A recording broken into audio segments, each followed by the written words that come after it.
Good morning, wrestling fans. Welcome to the Pain Clinic for July 18th. Yeah, we made it. It's this far into July. Thank you so much for being here with us. Very quickly, holidays today. It's National Caviar Day. Oh, can you pass the caviar? National Tropical Fruit Day, Women's Drive Day, and World Listening Day. And we appreciate the world listening to us. Thank you. Birthdays today. Got a few of them. Carlos Colon Sr. Is 78 today. Al Snow, 63. Joey Mercury, 47. And Mandy Rose, 36. We just talked last week that she is pregnant with her first child. So congratulations, Mandy Rose. And good luck with the pregnancy and everything. It's 36 today. So hopefully you're having a great celebration. Just for the heck of it, we have a few birthdays tomorrow that I'm going to mention. Jeremy Borash is 52 tomorrow, friend of the show. Tony Mamaluke, 49. Killer Cross, or whatever his name was, 41, and former WWE guy. Jinder Mahal is 40, and Robert Gibson is 68 today. Not today, tomorrow. Happy birthday to those guys tomorrow. I know I'm biased because our friend JB's in there. Maybe that's why I added it, but heck, interested in roller derby? You want to be a skater, officiate? Rock City Roller Derby needs you. Contact recruitment at rockderbyrecruitment@gmail.com and join Rock City Roller Derby. Let me introduce the cast and crew of the show. I am your humble host, the Cash Man. I am here with DC Dan Cole, who we haven't seen in a couple weeks. DC, how's it going? Well, living the dream, Cash. Living the dream. Living the dream, yes. We are all. My camera is so fuzzy. Yeah, well, maybe there's smoke in there in the air, like there was all in Western New York a couple days ago. We'll figure that out. But yeah, if you guys are from Western New York, you realize there we go. Wow, yeah, took the unsmoky filter off of it, and there we go. We got DC Dan Cole. DC, you're not back home yet, are you? I am. I'm just. I've been flying solo for the last week and the next several days, so it's easier for me to manage the animals of the household if I'm on the lower level of the house as opposed to upstairs. There you go. It's a different view for us here. Who we're You also get to see the doctor's office. There we go. Yeah, the doc. That's right. The wonderful wife, Dr. DC, Dr. Dan Cole, wife.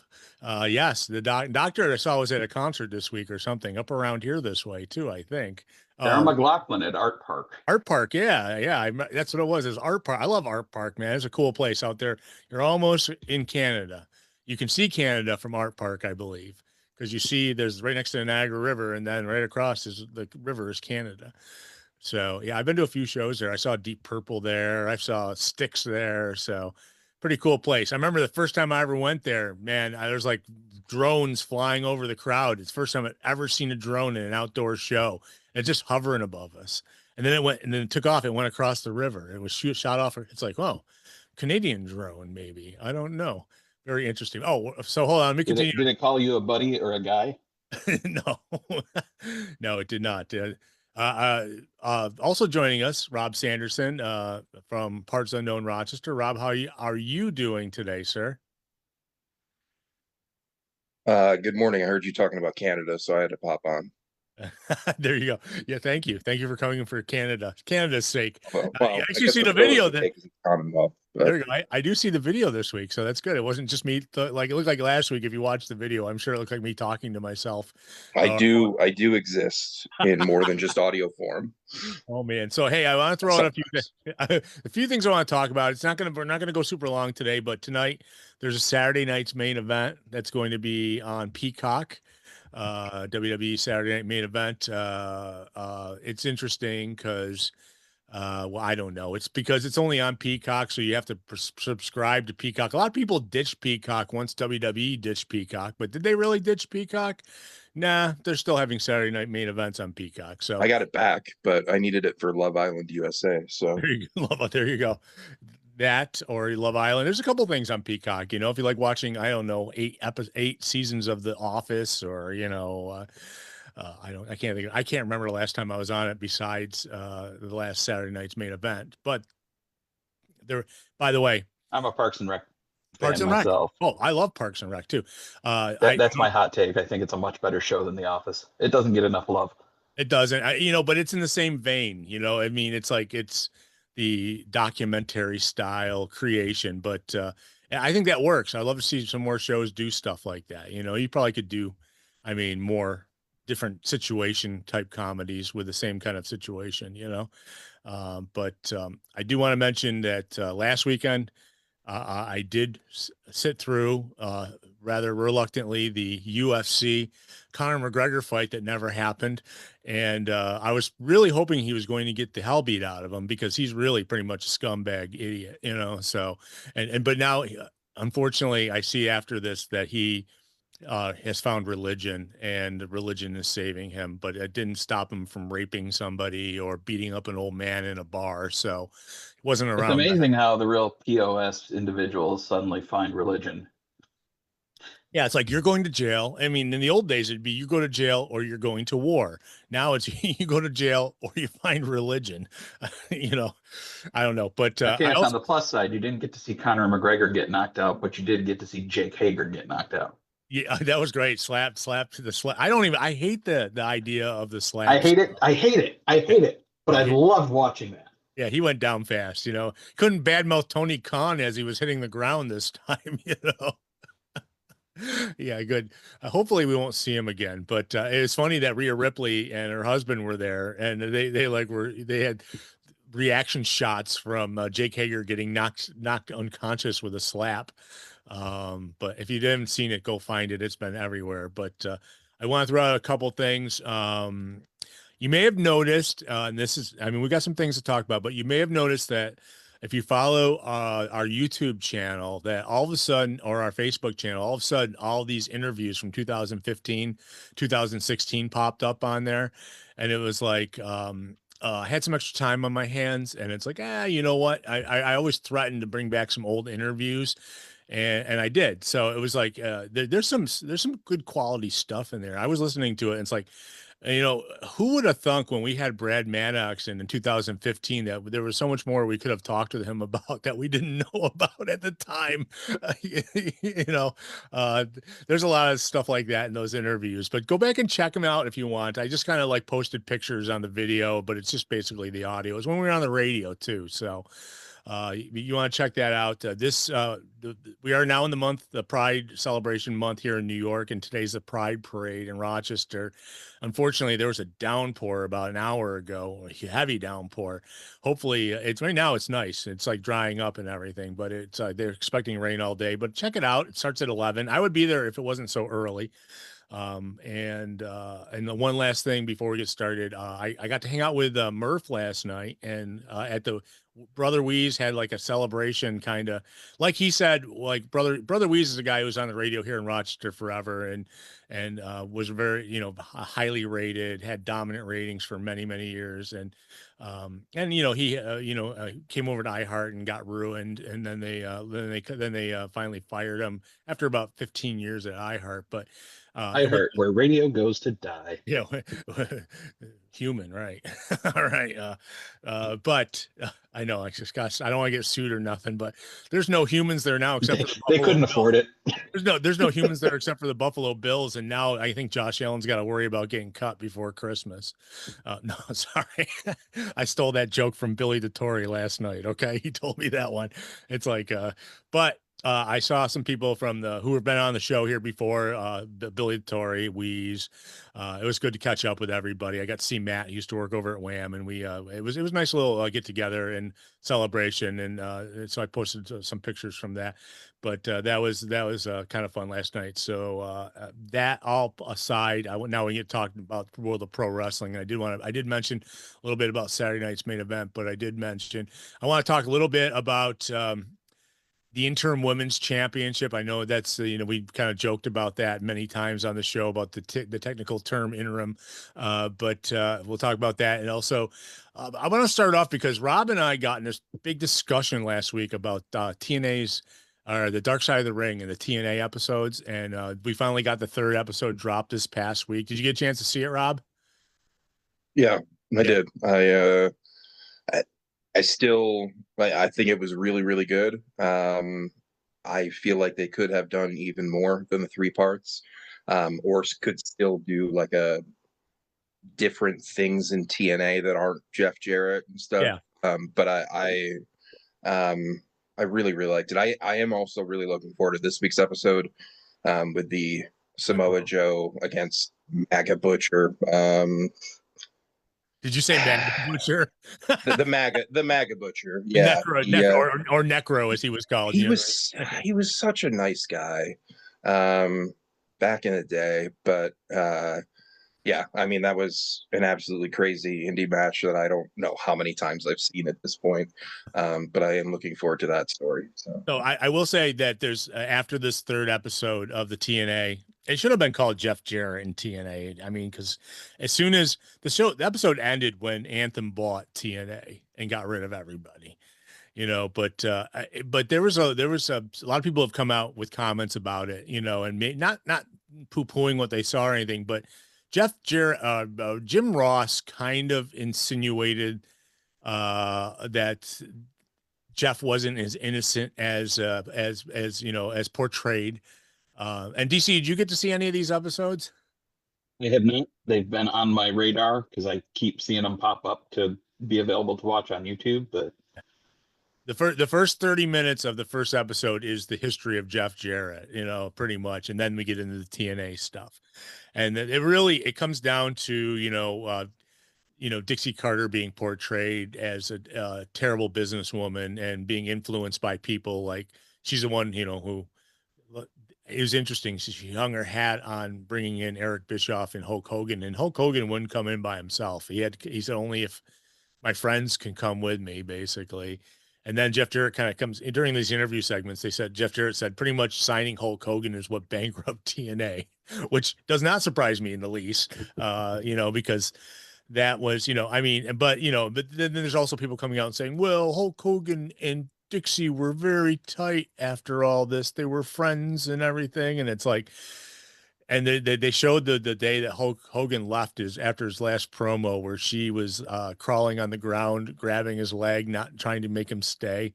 And I'm getting there was more reality to that than anything, because that's what she wanted. She didn't want him to go, but because if he left, it would have showed that she made mistakes and she was not good for what she was doing, which I think, but I mean, obviously Karen Jarrett interviews in it.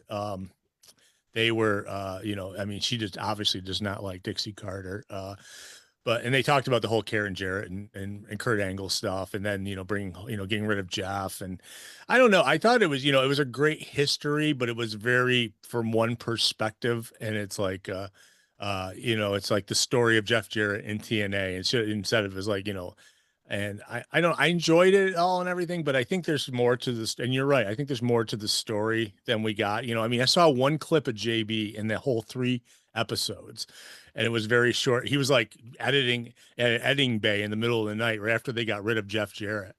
And so I'm guessing, it must have been important some way or the other, but it was, I thought it was, it was great retrospective. They could do the same thing with ECW too. I think, if they wanted to talk about a company that, kind of died, and TNA, I mean, TNA's had more, I think it was Scott Steiner who said TNA's still around, he's like, they have more lives than a cat, but I think it was good but it was good to see how it ended, but it just kind of ended with Anthem buying them. And then it was like over.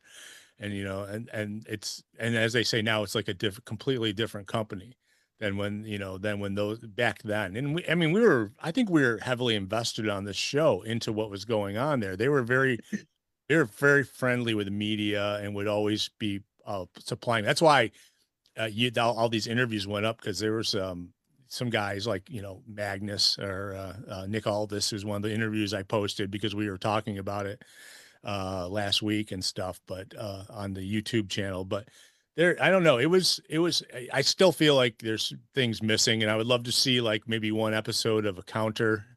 But they said they offered Dixie an opportunity to come on and she wouldn't do it, maybe to defend herself. And she probably does not want to watch any of these episodes, but it's well worth watching, DC, if you get a chance. If you can do it without commercials, even better, because it's like 45 minutes, I think. So But yeah, it's a good way to start off the season. And like you said, MAGA Butcher or Necro Butcher and Samoa Joe are next, Rob. And it's but I just, I want to talk a little bit about, because we got really heavy into it at the end of the show, because I just kind of brought it up on the fly, and it's like, oh yeah, what about the stuff going on? Because it's I mean, even JBL's making comments. All these wrestlers are out there making comments about what they're seeing, but Jim Ross is the one who's like, yeah, don't believe everything you see.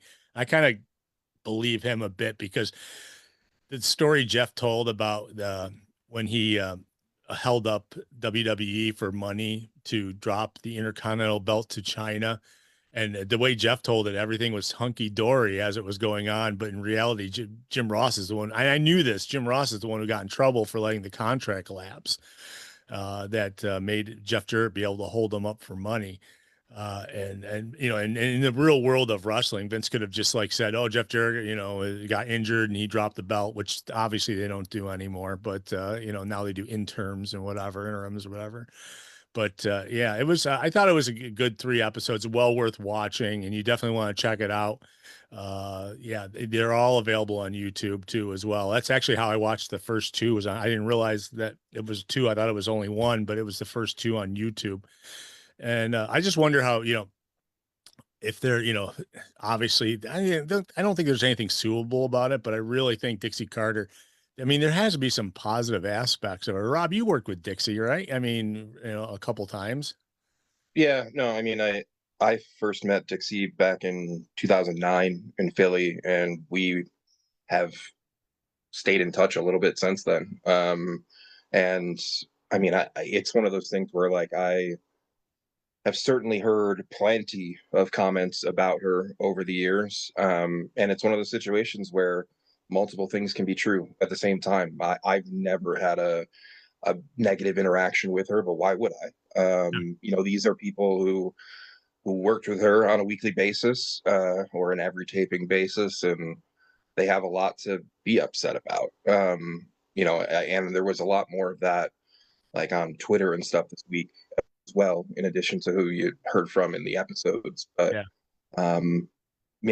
I think I don't think everything about her was negative, and I think overall, like, people were very happy with her early on. But it does seem that after a while she got more comfortable there, and yeah, I mean, it's interesting, like, because you watch these episodes and there's interviews, well, you're talking about Dixie, but then you've got Jeff and you've got Russo and Bischoff and all these people, and it's like every single one of these people I've heard plenty of negative things about. It's people that are hated talking about other people that are hated. There's a lot of that, so I kind of keep that in perspective a little bit. But especially some of the points that have been made, including by like the Angelina Love and Gail Kim and the stuff from Kong. Yeah. Was and she's spoken very specifically about a lot of this stuff in the past, and it doesn't all fall on Dixie, but when you are the boss and you're ultimately making the decisions, you're responsible for a lot of that. And so I'm surprised TNA still exists in 2026. It really, I can't think of another company in general that has had so many completely different eras where the only thing that's the same is the letters at this point. I mean, there's been so many different bosses and chapters, but in terms of Dixie, I mean, again, it's something that I think, without her and obviously her father, like, TNA would have died a long time ago.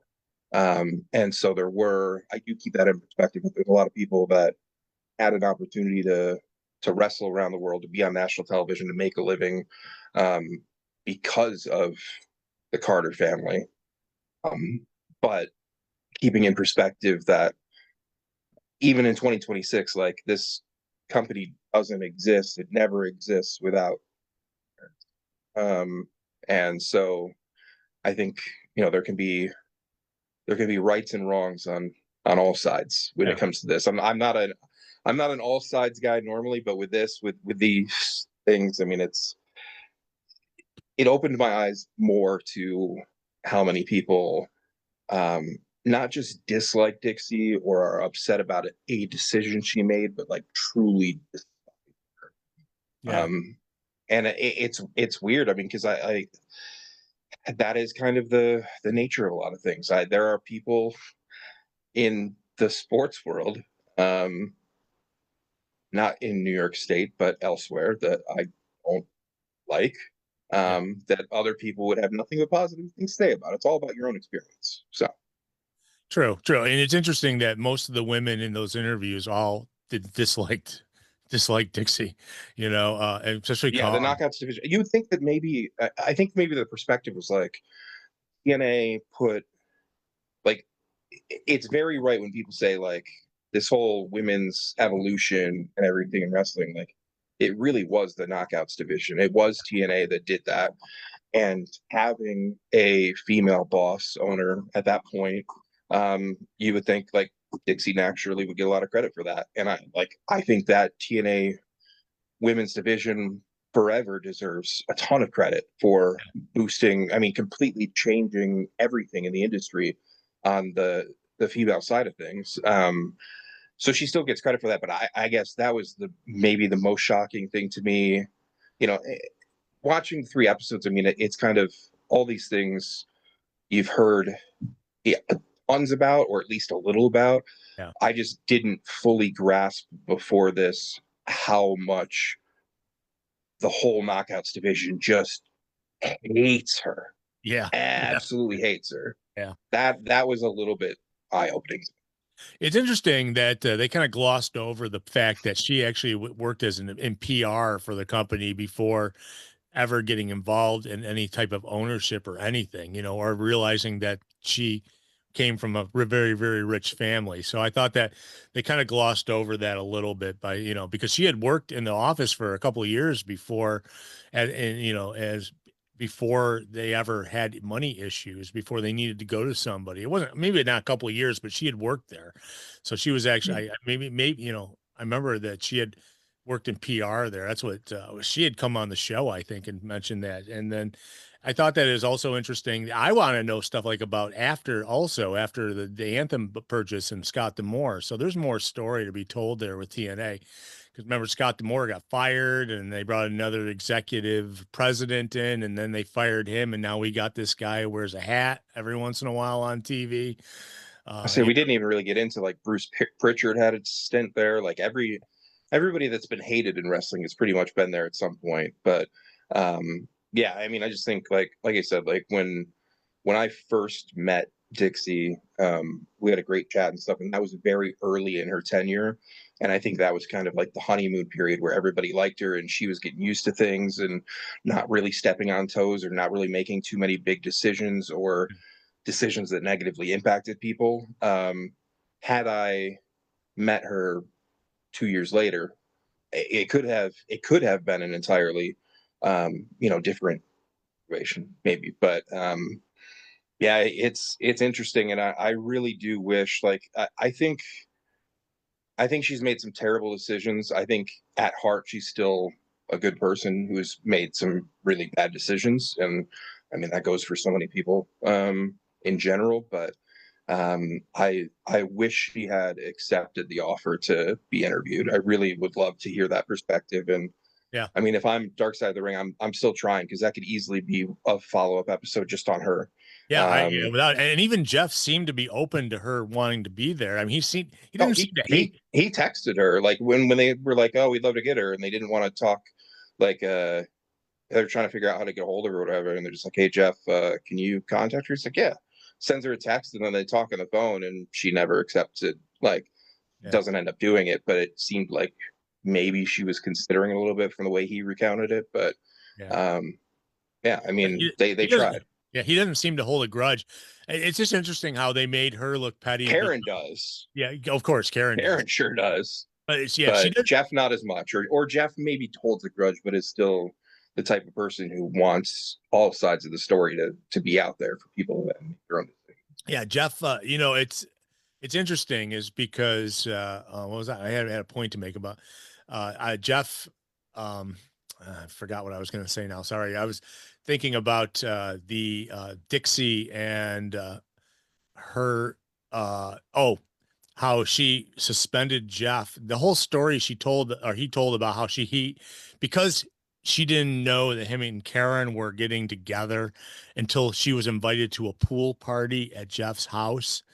And remember, used to have JB on all the time, and he talked about going to parties at Jeff. He actually sent us a picture from a party at Jeff's house where everyone was like crashed around the pool and stuff. But he, he said, he wasn't hiding anything from her, but I can't imagine that just because she wasn't in the know of them having a relationship, that it had anything to do with her, like, going crazy and suspending him and a bunch of stuff. I mean, there's more to it than that. It just doesn't seem that because someone didn't know that people were together, that, and like Karen said, it was like her and Kurt, she went down with Kurt to TNA because Kurt needed somebody there to keep him under control, and they weren't together when they went down to TNA originally. She just, obviously she's very attractive, and so, why not pair him up on TV as well? But they kept her around because he had demons like everybody else does, and she used to keep him, in control, even though they weren't physically, husband and wife. They'd already, I think, filed for separation even when they first came down. So it doesn't make sense why she would be bent out of shape because but because she wasn't in the know to Jeff Jarrett and Karen Jarrett getting together, or Karen Angle. I don't, yeah, so I just thought that was kind of, there's like more to the story there, but I also thought it very interesting that she said, or that Jeff said, that when they went to get Hogan, she immediately called Jeff and because they wanted to meet with Jeff and her, and that's what Hogan wanted to do. So they felt that Jeff, he's obviously in the business and everything, with a lot more experience. And so he kind of came back, and that's when he came back for that brief run before the GFW stuff started. And that's funny, was this interview with Aldis that I posted up was when he was GFW champion, and he was doing an appearance at some Pineapple Jack's, I believe, in Rochester. But we spent 20 minutes talking with him and everything. So, but yeah, I just found it very interesting. I think there's a lot of stuff left on the table because, there's other people there who were just as important. I liked it that they have David Sahadi, though. He was like the director of TV at the time. And obviously a huge mark. If you listen to the way he was talking, he like believed everything he was seeing. So, but yeah, that I remember Jay Lou used to say, yeah, David Sahadi, he worked with WWE. You remember him? It's like, I don't remember him. And now I see these videos. It's like, oh yeah, I remember the dude now. So he was in charge of like all their production, all their TV production and everything. But it was definitely a solid episode. I think that, like I said, there's, and even, there's some people have made comments, like you said, on Twitter or whatever, X or whatever, any of the social medias that, think that and maybe they had only so much time. That's why they glossed over and took out some of the facts that were in there. You never, as JR used to say, you never let facts get in the way of a good story. So, well, and I kind of hate to say this, but I mean, I feel like also the part that isn't really huge to, I guess, the TNA. I mean, it loops in with the TNA sort of. It certainly would be big on the Jarrett side of the story. Is we didn't really get into a single negative thing about Karen, and I'm not talking about like the Kurt days. Like there was just times later on when Jeff was gone again, when Global Force started, and all that stuff. There were a lot of times when there weren't really great things about Karen being said around the industry at that point. And that was all kind of, Jeff was going through his problems, but it sounded like maybe it wasn't just him. I don't want to speculate too much on that, but they didn't get into any of that whatsoever. So yeah, it seemed like they rushed the end on it too. Cause it's like, well, there's a lot more story to this company. It's just, once, Hulk Hogan left and then Anthem bought him, it was like, okay, we're ending the story at that point. So it's like, okay, so. Well, it leaves now they've got a significant amount of TNA still there for them to do a new episode on where they can talk about the Anthem stuff and letting go to more and Carlos's stupid freaking hats and all that stuff. Yeah. I mean, that door is still open for the future. So. Definitely. So, well, I kind of recapped that because we wanted to get back there for a little bit because we were there um, last week, and we started talking about it very late in the show, so we didn't get, so I know a lot of people don't stay for the whole thing. They'll stay for like 15 minutes of the show, and so they don't catch everything. I try to recap on occasion, and that's definitely where we were going today. So, at least in the beginning of the show. So, let's talk about so WWE. We're talking about WWE for a second or two. They announced, because Rhea Ripley is injured, that they're going to have an interim women's champion, or interim, pardon me, women's champion, and they're having qualification matches for a ladder match that's going to be at SummerSlam for the person to win the championship, and then we'll have to wrestle Rhea Ripley and I believe she had a torn meniscus. That's what is keeping her out. I don't know how long a torn meniscus takes. That's one that really, really varies. Because oftentimes that's not a surgery, but it is something that, I mean, like I when I blew out my knee, I tore the medial and lateral meniscus and like did not have surgery on that part. And it still sometimes gives me issues all these years later. Most people, it's something that could keep you out of wrestling for 4 or 6 weeks, or it could bother you forever enough to not do it anymore. So it's tough. Yeah. So when it's torn, it doesn't mean it's completely, doesn't necessarily mean it's completely torn. And Like I'm a guessing, partial rip kind of thing or something. yeah, Yeah. that's what I'm Still guessing. intact. That's what I'm guessing she's at, because that's why they're, so it would probably be a short term. But the thing I thought about is, what in the past, anybody who gets hurt, they immediately vacate the title and do something. But this one becomes a interim, and it's funny. Maybe this is TKO having some say in WWE, because TKO is infamous for the interim champions for every weight division. When someone got hurt, it's like, well, unless they're out for more than a year, they wouldn't vacate titles. They would just give interim champions, and then when the person came back, they had to fight for the championship. And so it's like, I feel like there was a story too that kind of TKO is all in on the current big stars at the moment. So my assumption is they had long-term plans for Rhea Ripley, and this will just be kind of a blip. Yeah, that's what I was thinking. Is it bigger stars that, don't have to vacate titles? I mean, MJF was hurt, before he lost the title. He was, he got hurt when he dropped the title to Darby Allin, and remember, he got hurt on TV. Someone pushed him into the barricade and he hit his knee or something. And but he came back. He was off for a few weeks, and then he came back and lost the title to Darby. Maybe it was 2 weeks after that. And so he's probably still, but it's, they weren't going to take it off of him, because they had a plan, to get it to where it is now. And that Darby Allin probably was the tangent, in between or whatever. But yeah, I just wonder if, like, so it's probably a company edict that's making him not, because she has been seen hide nor hair of WWE TV since this happened. And this is like a month ago, at least. And so but it's like, we hate that word interim, when it comes to titles. And it's like, you don't usually see it in WWE. It's like, so I wonder, is it TKO? You should never see it in wrestling. It's so stupid. It's stupid when any company does it to me. And like, whether or not, like, if you're interim champion, does that count toward your total reigns? Does it? I mean, what? It just, there's no point. You, especially in this day and age, where every company has 80% of their titles could easily be thrown away. Like, there's too many titles in wrestling. Like, there are multiple women's titles at this point. It's okay if Rhea's gone for a month. Yeah. Like, but if that's not okay, then strip her of it. The interim thing is just, I absolutely hate it. So. Yeah. And it's interesting is because she was at this fan fest thing yesterday in New York City.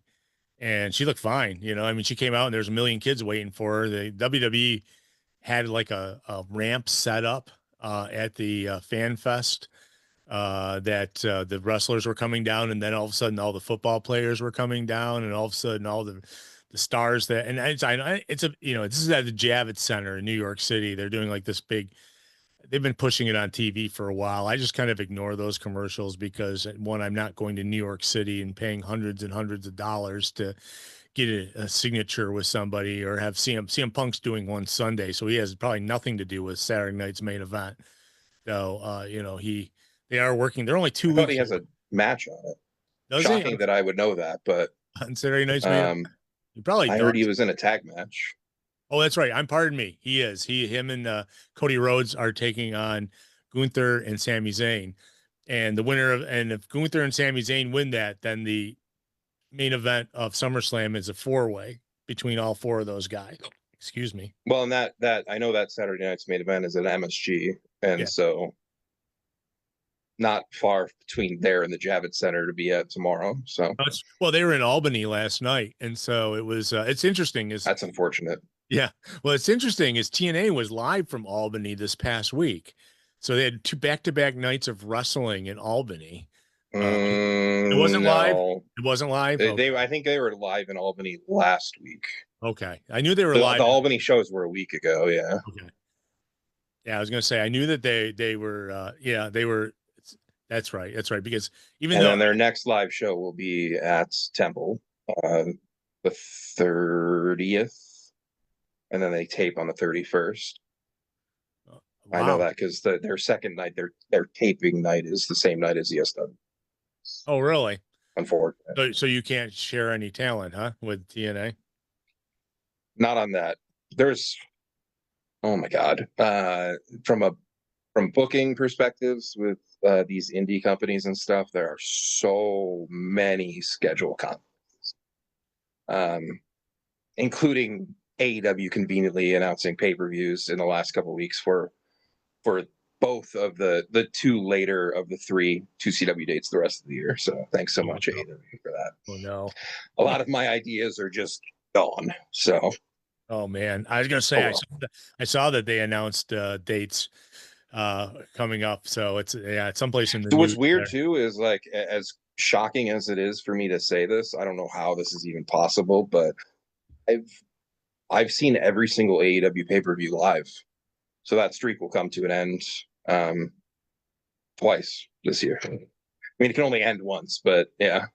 We got those coming up. We've got, again, ESW is like 2 weeks from yesterday. So there's things are going to be very busy in the indie world in the next few months for me. So. Oh yeah, it's coming up. Yeah, it's craziness. So, and actually, in just a couple of weeks, not only do we have pay-per-views from both companies, but we also have Monday Night Raw emanating from the KeyBank Center in Buffalo. That's, I think, August 17th. It's a couple, whatever the Monday is right after 2CW. Yeah.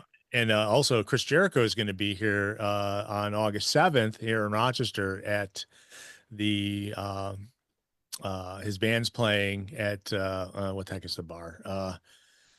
Montage. Yeah, it's a Montage, because my buddy Chris is a bouncer there. So he's like, you want to come in and hang out with Jericho? It's like, I'd rather let him know before I show up, you know.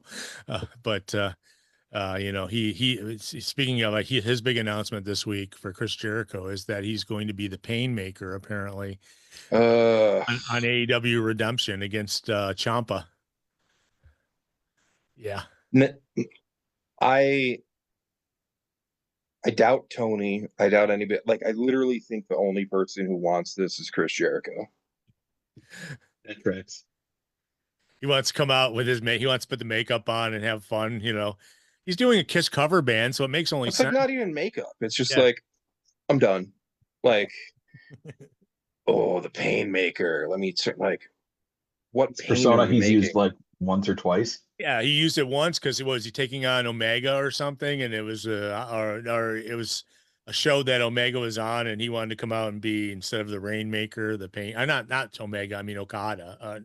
Okada the Rainmaker? No. Okada's the Rainmaker. Yeah.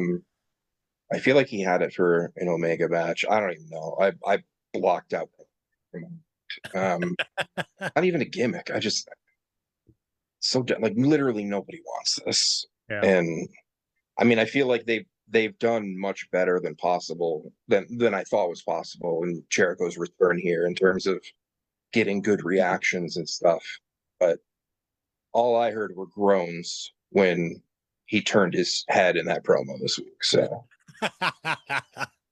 yeah. Yeah. Well, he's back. It's back to the groaning Jericho.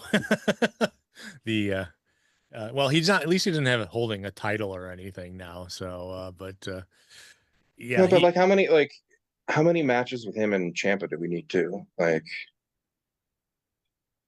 Ciampa do something relevant? Oh, I would agree. Yeah. Well, I mean, Ciampa, his first match won a title, and that's been about the highlight of his time in AEW so far. That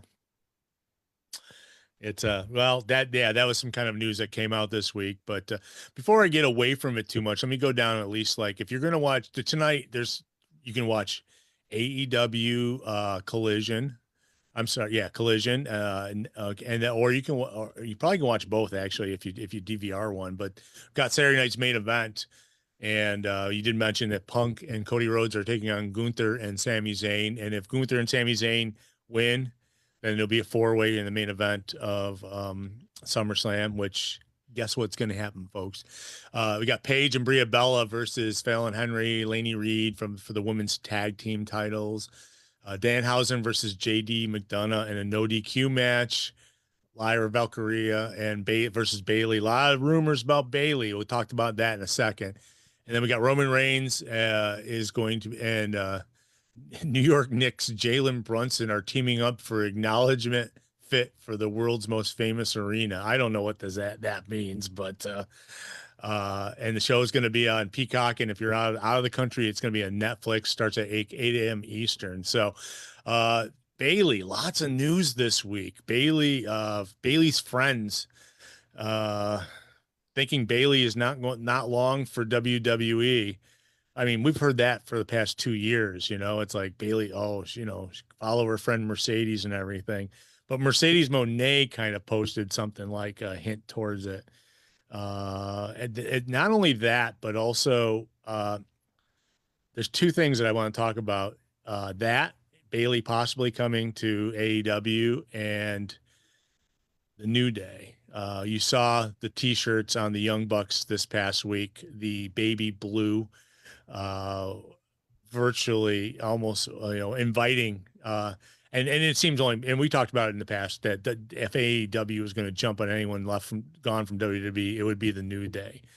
So now we just got to figure out when that's going to happen, but did you get the feeling, Rob or DC, that when they came out in those baby blue tank tops or whatever, that was kind of a big hint.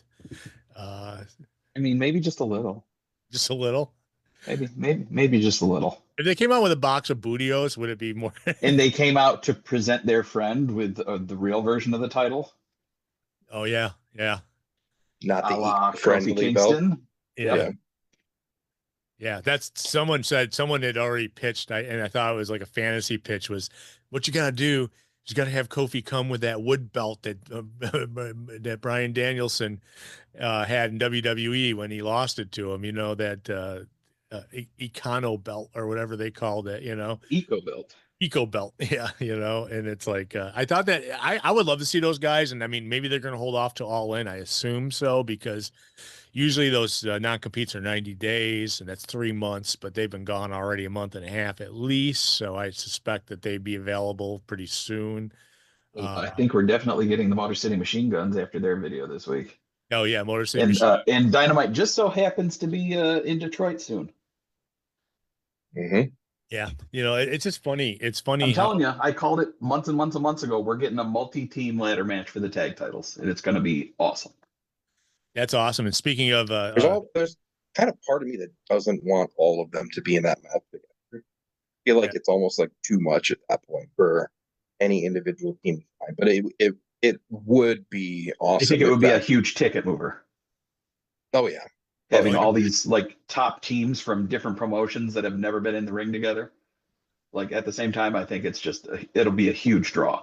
oh, Yeah. and I mean, listen, these guys, if you follow them outside of the world of WWE, the world that WWE created and the world that AEW created, you know that Omega and freaking those guys are like tight. You know, I mean, you've seen the videos where they're playing video games together and whatnot. You know, there's definitely a relationship amongst all these guys. And just in turn, I guess WWE ran a promo about Big Bill coming to WWE. They even gave it a date. I believe it was in August sometime, August 13th. August 3rd. August 3rd. And then apparently after that promo showed, Big Bill disappeared off the AEW page immediately. But you know, we had talked about Cass and Enzo coming back because they're revamping the tag division in WWE, and that's why they cut everybody. You know, I mean, the Motor City Machine Guns, they didn't know what to do with anyways. You know, Yeah, let's get rid of Saban and Shelley and bring in Enzo. That's gonna revamp. yeah, so everyone can play sing along with them. SAWFT. Okay, sorry. I never was a fan, obviously. You remember back in the good old days when I used to hate that stuff. I mean, are they even going to be friends? I mean, they hated each other when they, Yeah, yeah. When they parted were, ways. yeah, when they both were cut, they had a falling out. I don't know, maybe Enzo got back in, you know, beating up Joey Janela at a carnival. Maybe he got back in good standings with them or something. I don't know. And that's a true story, I believe. I believe those guys brawled, or they were going to. They were threatening each other. So I think it's interesting that some of the people changing teams now. If you balance it, I think the New Day is worth well more than an Enzo and Cass. And then Motor City Machine Guns are, on top of that. I would love to talk with those guys because I regretted when I heard that they got signed there, and I knew they weren't going to be able to use them correctly. And perfect example. Yeah, I think anybody would take that trade any day of the week. AEW gets New Day and Motor City Machine Guns, and WWE gets Big Cass. Yeah, yeah, and Well, and I can see both sides of it too, because obviously, like, I care a lot more about those first two teams that you mentioned. Though I have become more of a fan of Big Bill over the years and stuff. And I mean, in fairness, we had both of those guys in at the 2CW show, and they were both very cool. But I think Enzo and Cass going back to WWE is something that they're thinking short term buzz, pops, whatever. Like, sure, like that's going to create a lot of attention. Like, are these fans going to still care about seeing Enzo tagged in a year from now? No, they're absolutely not. But I mean, it is something where it just kind of shakes things up that I think it could benefit both companies having new faces or old faces new again, around. I will. One thing about the New Day is, and you can never, even though I wasn't the hugest fan in the world, they had great merch ideas. They had great merch. Merch is very important in the world of pro wrestling. If you can sell your new T-shirt, and that's a lot of times, I hate to say it, that's how they're basing the cards, is whoever sold the most merch would be towards the top of the card. So it's like, but those guys come up with new stuff all the time. So it'd be like, it was like a week later, they have a new shirt. It's like John Cena and his different colored shirts that he'd come out with. And, he'd sell a I million. feel like you've made it when you have your own cereal. That too. But when your entrance to WrestleMania is coming out of a giant box with that was interesting. Studios. Yeah, Budios. So I found a picture of me holding the Budios box because when we had it in the studio, we used to have so much fun in the studio. I was thinking about that. I missed the good old days of having 42 minutes of content every hour and then like having to shut everything down before we got to half the news we were talking about. So, by the way, I miss a good old 10 a.m. Bubba Dubba cheeseburger. Yeah, we were talking about. I mean, the one thing I will say in fairness, if you were too, allowed to have one. Yeah. I care a lot about merch, and obviously, like, I spend a good amount of my time designing different merch things for wrestling related things, and like If I'm picking top areas of AEW to criticize, merch is a big one.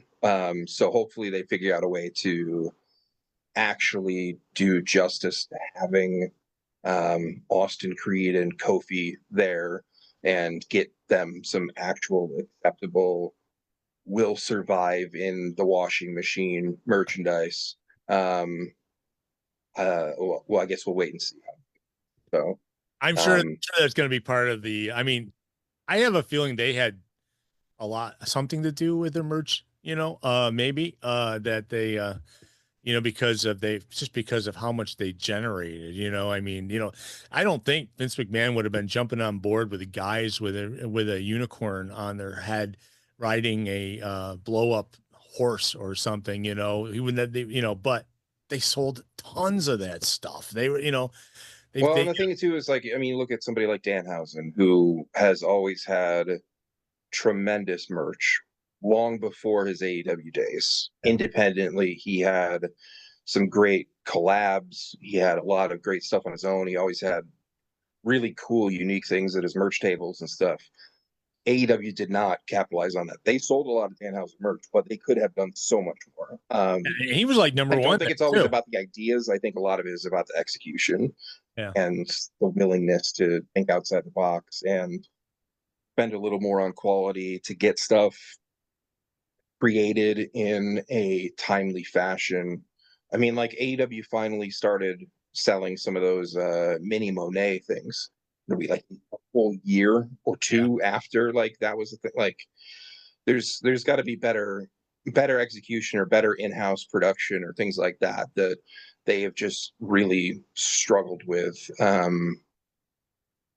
So we'll see how they do with that, but I'm sure the replica belts are on point, though. Oh, without a doubt. Yeah. So I'm guessing Andrade with the rubbed out bad words on his shirt probably might be a good t-shirt buy coming up. Cause I don't know. That's a good question. F this person that is, now smudged over. I kind of like it. I think it's a neat look, I mean, it's kind of like the, I did it shirts, I shouldn't say it's like that, but you remember the, what's his face? The referee. The Earl Hebner shirts? Earl Hebner, I did it. Damn right I did. Yeah. Yeah, that's what it said on the back. Yeah. Yeah, that's actually a good reminder that I need to put together a special, very unique merch item for the Kurt Angle appearance in less than a month in 2CW. I got to design that today and get that into production. I saw it's not something you wear, so I'll say that. Oh, medals? Oh no, that'd be wearing, I guess. I saw he cut a promo. I saw he had a video promo there for promoting the show. So, Kurt, solid dude. By the way, Mad Dog wants to say he's certified G. He misses breakfast sandwiches, of course, and he actually bought Danhausen's coffee cola just to get the coffee mug when he was in AEW. So okay, so Danhausen did a collaboration with Rootless Coffee, which he was the second wrestling person to do it. The first one was RJ City, and all I can say, like, I'm a coffee snob, as a lot of people know.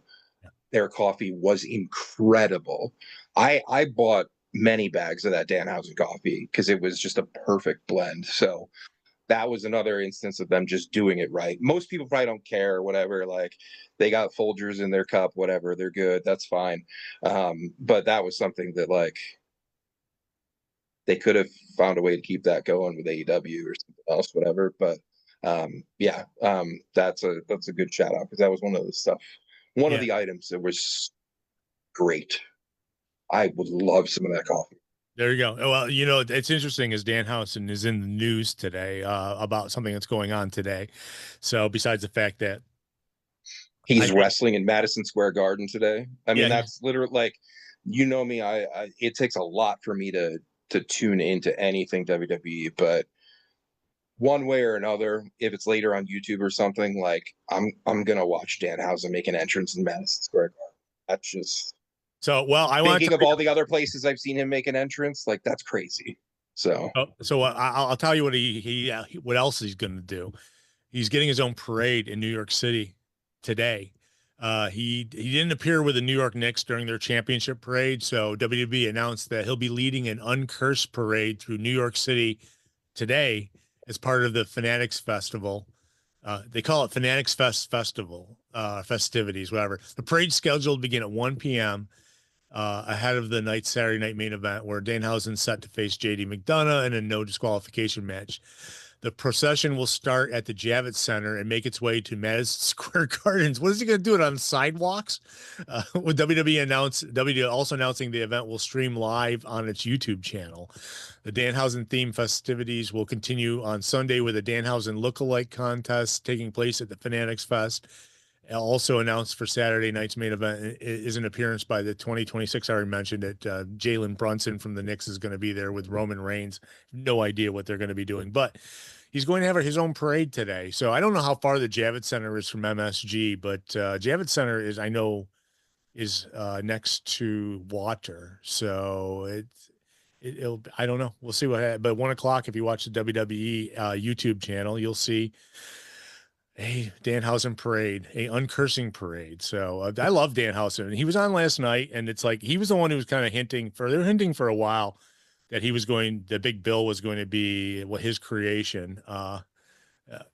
Is he bringing the Bride of Frankenstein Miz with him? Thanks, Mad Dog. Yeah, I noticed. If you notice, Miz, he's got like this little splotch of white hair now, and it stands straight up, and he's kind of like can only yell out Miz's catchphrases because he's cursed by Danhausen. So it's interesting silliness that they're doing. But I'm going to jump to the news, and then we'll get out of here. It's 0.8 of a mile. Okay. Only a handful of blocks, so not something that's going to take all day. But. Yeah, I was gonna say it's like, but it's still. I mean, they can't be closing the roads down in New York City for this, can they? You know, I don't know. They did for the New York Knicks. I know that. So maybe he's just in a car, like he'll have like a big tour bus with Danhausen on the side, and they'll just drive down the road. I'm just theorizing. I have no idea. But if you are not going to catch Saturday night's main event live, you can watch AEW Collision tonight. Shida versus Queen Aminata for the TBS Championship. You got Kevin Knight versus AR Fox. And by the way, every time AR Fox is on TV, it's special. Man, he blows the announcers' minds and some of the things he does. And of course, we all know what he can do because he's an incredible incredible wrestler. He likes to jump off of things too. So we got Ospreay versus Adam Brooks, Ciampa versus Myron Reed, Jack Perry versus Nick Wayne, Bandito versus Adam Priest, Mercedes Moné will speak, Athena in action, the Brawling Birds, Alex Windsor and Jamie Hayter in action. One of my favorite new tag teams, and Brian Cage, Hechicero, and Jake Doyle in action. So there's a lot of action going on tonight's Collision. This is a 2-hour show. It was taped on Thursday in the MGM Music Hall in Boston. So, you can spoil it if you want, but I would suggest just watching it. That's basically where I would be, but it's interesting. And some other news. So I don't know if you saw the Tom Brady slap last night. Let's talk a little bit about that. So Tom Brady is at the Fanatics Fest, and he has made some comments recently about maybe doing something with WWE. And he was interviewed by Cody Rhodes on Cody's, what's his show called? What do you want to talk about? What do you want to talk about? Yeah, what do you want to talk about? So he was interviewed, and then Logan Paul came out and kind of confronted him after it, and he slapped Logan Paul in the face. And it didn't escalate anywhere beyond that because security jumped in the middle. But you might remember that Tom Brady and Logan Paul had a little tay-to-tay when there was that flag football game that they did a couple months ago. And I think that Tom Brady is, because WrestleMania has been in Vegas the last 2 years, they're not obviously not in Vegas this year coming up because it's going to be in Saudi Arabia. But, I'm surprised Tom Brady would do something like this. Rob, what do you think? I mean, do you think he would get involved? I mean, it's good to have, I think it's a TKO thing. They're the ones who love to show the stars in the crowd at all the shows. And they do that. as well. Take it easy, DC. DC had to run. So Tom Brady, he obviously every time he's at a UFC, they show him. It's a very TKO thing, and now WWE does it every time. Even they show people I have never heard of before. I had no idea. Like when they had the PBR bull riders there, it's like who, So, but I think Tom Brady is a big name. If he wants to get it, he says he wouldn't mind getting in the ring. Is that something WWE will do? Absolutely. I mean, that's there aren't really many bigger names that you could get to do a match. To me, that would create, I mean, especially now with the ESPN partnership and stuff, I mean, it'll be absolutely gigantic for them in terms of promotions and getting people to watch a show. So the fact that he said he would be interested in it or whatever, I would be shocked if it does not happen. Yeah, I mean, it comes from his mouth. So if he's saying it, then that means it probably will happen. Yeah, yeah. What's his finisher going to be? The deflated ball, maybe, or no? I hate to say it though. The only thing, Tom Brady since retiring, Yeah, most recently retiring, kind of just, I don't know. I hated him so much as a player, obviously. He becomes more likable. yeah. He's like John Cena. He's like John I hate Cena. it. I don't want him to be likable. Yeah. But, I mean, I don't know. That would be that could easily be the biggest celebrity involvement they've ever done if they make that happen. So this is like a modern day Rodman there, I mean that when WCW, it's bigger than Lawrence Taylor, it's bigger than Mongo. Well, Rodman was still playing basketball. They were in the playoffs when he did that. So he got a lot of coverage because of that. So I think as Mad Dog says, Brady's finisher will be the 5-head butt, because he's got the bigger than a 4-head. It's a 5-head. So yeah. That's a bad joke, buddy. Thanks for letting me tell it. All right. Yeah. So I think that's kind of interesting. It's like, I'm just surprised because doesn't Tom, he was married to a supermodel. He seems like an upper class kind of guy. He probably is out in his boat a lot, his 200-foot, yacht or whatever, and now he's, I would bring him in as a heel. Because people want to boo him and then have him legitimately book him to cheat to win. Yeah, you got to have him come down to MSG tonight, man. Anywhere they hate him, it's got to be New York, and it's like he's in town. I'm just saying, you never know. I mean, but then again, Logan Paul's also got this mega brace on his arm because he had, obviously he had the bicep or the tricep tear. So he, which I now see that Alexa Bliss is now wearing, even though I believe she never really was hurt when they tried to hurt her on TV last week. They kind of bent her elbow backwards, but I think it's something she could do naturally that looked like it was bent backwards. I think she's done it before. That's why I kind of remember her bending her elbow backwards before. She does have the double jointed thing. Yeah. Yeah. I mean, that's the only thing is I just don't really, if Tom Brady's going to have a match, I wish it would not be with Logan Paul, but yeah. Well, like I said, he's still like this super giant brace, so he's not going to be coming back anytime soon, I don't think. I mean, if I'm them, I do something tonight with another interaction and slowly build that up. Don't rush. Well, I mean, they could rush it for SummerSlam just to try to actually sell some tickets to that show. Yeah, that's the hurting of SummerSlam is you pay a little money to Tom Brady to come out and listen, we'll put you in a tag match. You don't got to tag in. You don't have to learn anything. I'm sure Tom Brady said, if Gronk can do it, I can do it. That's one of the quotes I think came out of his mouth. So and what Gronk do? He jumped off the freaking the stands at the WrestleMania that was during COVID, where they were trapped in the training center or whatever. So yeah, well, I mean, I'm sure Tom could do that as well. Wasn't that the time that Vince did the fall first to show Gronk how to do it? Yeah. They have the video of Vince going first, and it's it's funny. Well, it all started when Brady said that the wrestling athleticism was cute, I guess, and then he slapped Logan Paul. It's like they got it, obviously, if you see the video, it looks like, okay, now slap me or something. It's like you can see it's like it wasn't like they were getting in each other's face, like being held back or anything. All of a sudden, they're like face to face, and bam, he slaps him. So I'm going to get some other news. This is good news. Sami Callihan has reportedly taken on a backstage role with AEW following his departure from TNA. I think if that's true, that's great news. He described he was let go from TNA as a work reduction. They said, quote unquote, work reduction. And he's been working as a backstage producer for AEW beginning with the July 8th Beach Break edition of Dynamite in Clearwater, Florida. He's also backstage July 11th. I'm glad that he's got a gig. I mean, Sami Callihan, has got, I mean, he was the heir apparent to creative in TNA, and then they fired him. It was like, so he has some stuff to give, and if the TNA's loss is AEW's gain, I mean, I don't know if he'll be wrestling because, he's had, so. he's had some injuries. I know he had some injury, and he's 38 years old, the former Impact World Champion.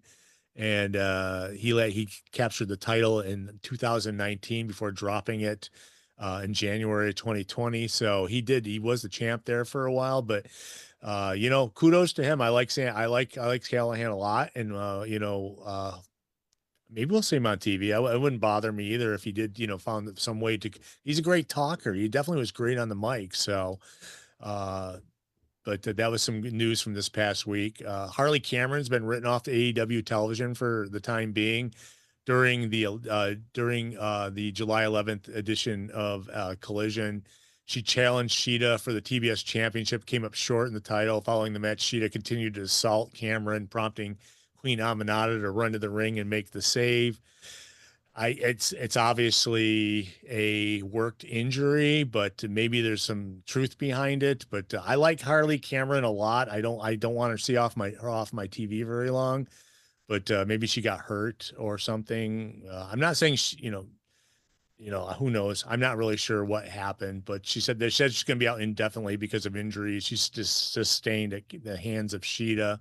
No timetable for her to come back, but yeah, I like her a lot. I don't know what happened. So, I mean, maybe she was just dealing with an injury that needed some time to get away from, and they just kind of sold it that way, as when Sheeta was beating her up after the match. So, but that's sad. So I'll talk about Rhea Ripley with her knee injury that happened against Jade Cargill in Italy at the last pay-per-view.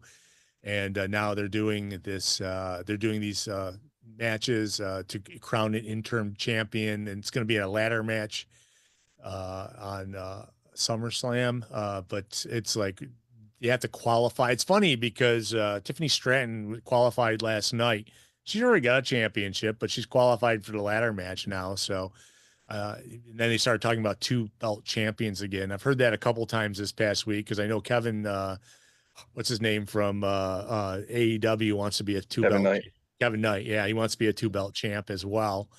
I don't know. I know how you feel about 2 belt champs, so Hate it. We don't Hate need it. We definitely don't. And Bandito's just going to keep losing matches as the ROH World Champion. Yeah, he kills me. I feel terrible when, like last night on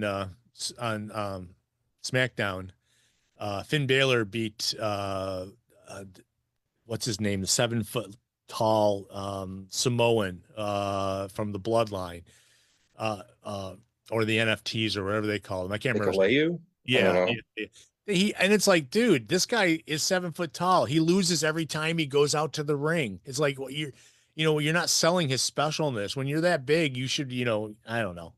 I mean, I like Finn Balor a lot. Don't get me wrong. But it's like, when you have a guy who's 5'8" and you have a guy who's 7 foot, whatever, it just, I don't know. It makes it hard to believe, when he loses multiple times, it's like, you guys are wasting this talent, I don't know. I shouldn't get mad about that, but it's like, it's like watching the match last night. And it's like, okay, how are they going to make him lose? Because it's like Finn Balor is kind of getting pushed as he's no longer part of any group. So he's like solo out there by himself. But yeah, there's a lot of question marks I have about the booking of wrestling in general at times.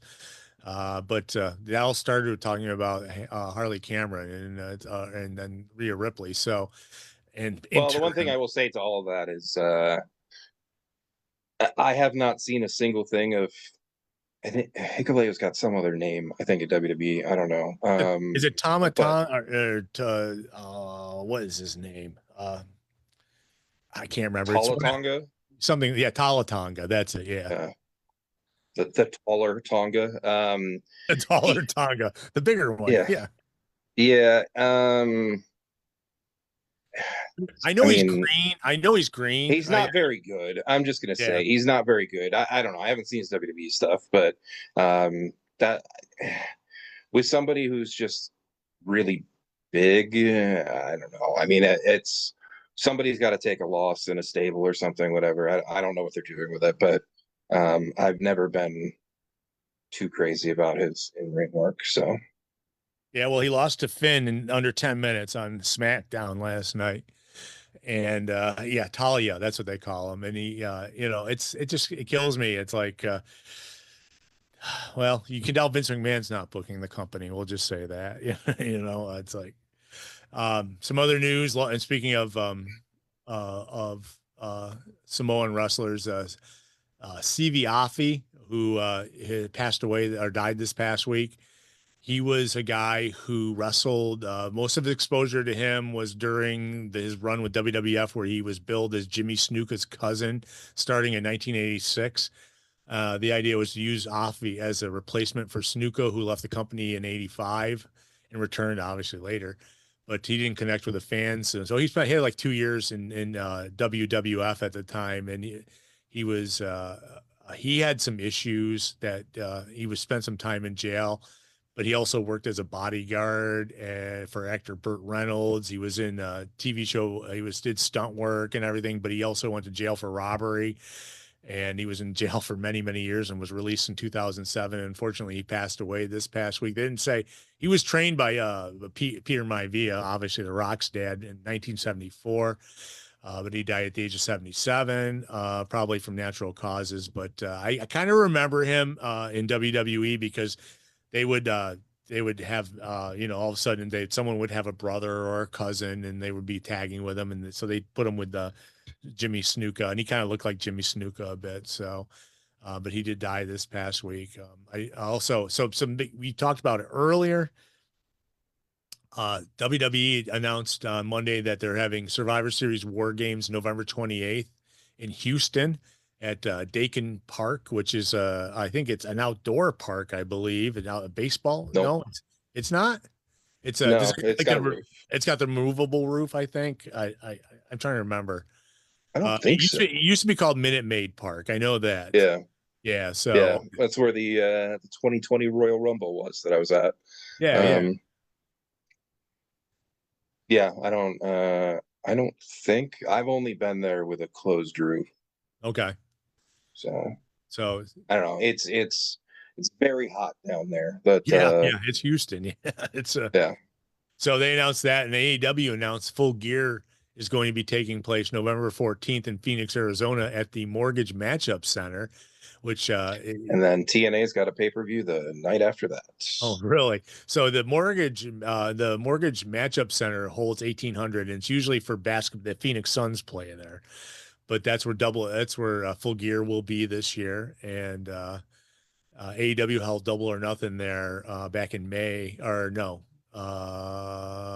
Yeah, that was back in May this year? Double or Nothing last year, I think. Last year, yeah.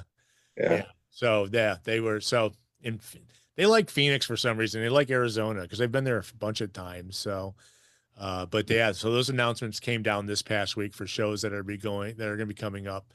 I don't know how significant this is to news or not, but the marriage of Michin and Keith Lee came to an end apparently within the last year. They're now divorced, and we don't even see Keith Lee because the last time he wrestled for AEW was December 23rd, 2023. I don't even know if he's under contract with AEW anymore. Yeah, I remember he had some health issues, and so when he was in WWE, he disappeared for a while. Came to AEW, and then he had disappeared again. Came out with there are some people out there that assume that he is retired, and it just hasn't been announced. That's what I'm guessing. So yeah, and so the last thing I have here is to talk about is we got the AEW Wrestle Dream pay-per-view July 26th from the Bell Center. Are you by any chance going up Redemption. for Redemption? I'm sorry. Why do I have Wrestle Dream? No, this is another situation, to be quite honest, where there's a show in a good location and everything, and the card just this card leaves so much to be desired for me. This is nothing more than, I mean, like, it's tough to complain or whatever, but like when you put on such incredible dynamites, like not this week, but like Beach Break and stuff, Yeah. I'd rather watch that show again than watch this card for this pay-per-view coming up. Like this is not. It's going to have good matches, and it always has good matches, and there's still room to add to the card. But right now, there's just nothing on this card. Like, sure, I want to see like Kenny and Kevin Knight like wrestle. Yeah. But like, we know who's going to win that. And I don't think it has to be a pay-per-view match right now.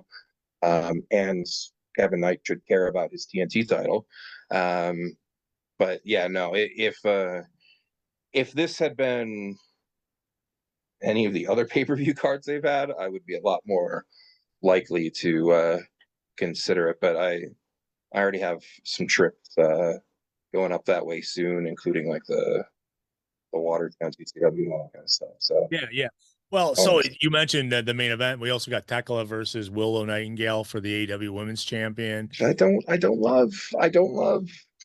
This is just like, you're gonna have Willow come back and take that belt, and like, yes, like Willow deserves to be AEW Women's World Champion, obviously. But you're taking the title off of Tekla a month before All In, after she has been one of the bright spots of AEW in the past year. Yeah. Like, and then it's going to be Willow and Mercedes at All In. So then, like, what is Tekla doing? When she's been the face of that division for the past year and stuff. Like, I'm not looking forward to that, because I already don't like how it ends. Yeah. So You got Kyle Fletcher and Bandito for the AEW International Championship. So another loss for the ROH World Champion. Mm-hmm. Mark Davis will be an amazing match. Yeah. Oh yeah. Yeah. Mark Davis and Andrade for the AEW National Championship, and title change. Mentioned it earlier. The Painmaker and Tommaso Ciampa. And there's nothing for that. Put that on the kickoff to the kickoff. I don't know. Like, the match was fine that they had a Beach Break and stuff. I don't need every time like somebody gets put with Jericho to have this like series of matches. Like, I would have been fine with them wrestling once and then moving on. Oh yeah, I get that too. So that's a week from tomorrow, actually, believe it or not, and that will be the paper. We'll probably go down and break it down next week on the show as well, because I'm sure we'll have more matches added to it and everything. But we've got, and then 2 weeks we have SummerSlam, 2 nights of SummerSlam. Yeah, I don't know if they can fill 2 nights of wrestling card in the next 2 weeks, but I have serious doubt. I mean, there's some good quality matches for if you had one night. If you had, I'm scared to see where they're going to go with it, and I believe that'll be the debut of Big Bill or whatever he's called, Cass. Those guys, well, I'm sure. Well, he's debuting that Raw. It's Raw right after it, the day after. Yeah, that's right. So, but it's in Minnesota. And it's it's a 2-day event, and they've and hopefully the tickets have picked up. If they if something happens with Tom Brady tonight, you never know. And maybe he'll sell a few more tickets because of that too. They were discounting tickets. I had heard that in the past week they've sold only like 1,000 or less tickets to each night. And like I said, like I said last week, they're only preparing for like 39,000 each night, maybe max. And they're sitting around 20 right now. So that's about half, 21, 22, 23. That's about half of the each night. It's like, I think that they're realizing maybe it was a mistake to do this splitting this into 2 nights for for the first year. I remember when they made the announcement 2 years ago, because it was right. Remember last year, SummerSlam was in Cleveland, I believe, and it was only one night, but they had already promoted the year before that they were going to do 2 nights in Minnesota. So it's like, I think they get caught up in what they're doing, and if you know it's, and listen, I was talking to someone last night at this Wee's roast, their dinner or whatever it was, and he was telling me that there's a lot of lukewarm, a guy who listens to the show and when we were on the radio and watched the show, and he said right now there's kind of a lukewarm angles going on. Everything with WWE is very lukewarm. It's not hot. I mean, Danhausen's hot, but it's like they can't overblow him, or they'll lose the interest. Yeah. Oh, yeah. It'll end the interest if you have him on too much. So they don't want to overbook him. So there's not a lot of interest in what, and now your women's champ's not going to be there. It's interesting to see. Maybe they're going to do something crazy tonight. But if you're going to watch that, and I'll end on this note. Tonight, if you're going to watch Saturday night's main event, it's on Peacock. So if you haven't paid for it, I think it's $5.99 a month. I think that's what it was when I can't remember. I thought now. It was more than that. Was it more? It definitely went up at some point too. I know Netflix went up, and it's kind of ticked me off without letting me know. Netflix is like, oh, we're charging you more now. It's like, oh, okay. Why are you doing that? How but nevertheless, it could be something to set up. They got 2 weeks before SummerSlam, so maybe they can set up something that'll sell a few tickets tonight. If not, they've just got Netflix on Monday. They've got SmackDown. They got 2 Netflix Monday Night Raws and 2 SmackDowns before the event. I don't know. It's very interesting. I watched TNA this past week. Thea Hale was on it. It's like Thea Hale being an NXT wrestler. So there's still crossover going on between the companies, I guess. Either that or Thea Hale doesn't work for WWE anymore and works strictly for TNA. But no, she's still in TNA.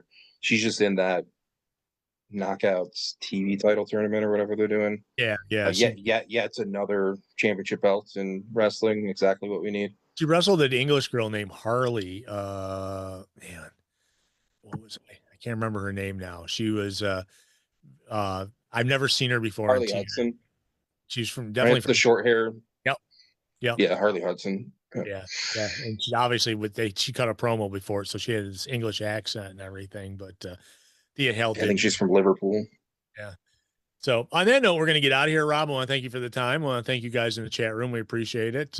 Next weekend is obviously Redemption. We'll talk about that as well. And who knows what happens, fallout from things that go on this weekend. But we appreciate you guys all chatting with us and being online with us. And hopefully Billy's brother found us. I was telling Billy DePortori last night, his brother, he wanted to know how to get here. And I told him how to get here. So hopefully he's here someplace, or he at least listens to it. He missed us being on the radio. I mean, I miss being on the radio too, but I enjoy being able to do all the news we have and not prepare for stuff and then just throw it away at the end of the day, which used to happen every week. And if you guys, before I get out of here, if you guys are interested, I've been putting up some archived interviews on our YouTube channel, also linking them off our Facebook page as well. So you can listen to Eric Bischoff was, I think, the last one I put up when he was in town in Buffalo doing something, and he came on and we talked to him. And we're talking 2015, so that was 11 years ago.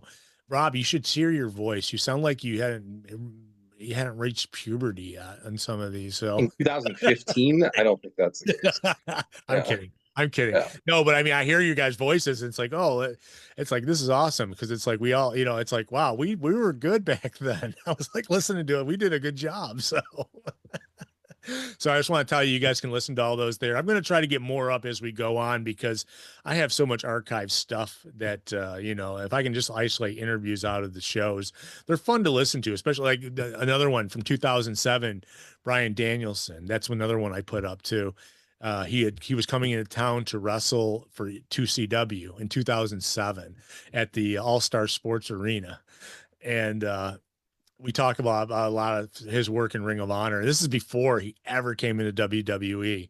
I think it's a really interesting interview to listen to him talk, because it's like he was Wrestler of the Year. He was Pro Wrestling Illustrated Wrestler of the Year 2004 and 2005, or 2005 and 2006, and he wasn't wrestling with any major companies except for Ring of Honor. And so it was it was right before he took off. So I think it's a fun interview if you want to check that out. If you can always check out all our old shows as well on the painclinic.net, as well as iTunes, all these other places. We don't charge for it, so people download it and then put it on their streaming service, and we don't get much credit for that, but there are people out there listening, and we definitely appreciate it. We appreciate all of you. Thank you, Mad Dog, for hanging out in the chat room. Thank you guys that showed up this week, and we will see you next week. Same bat time, same bat channel.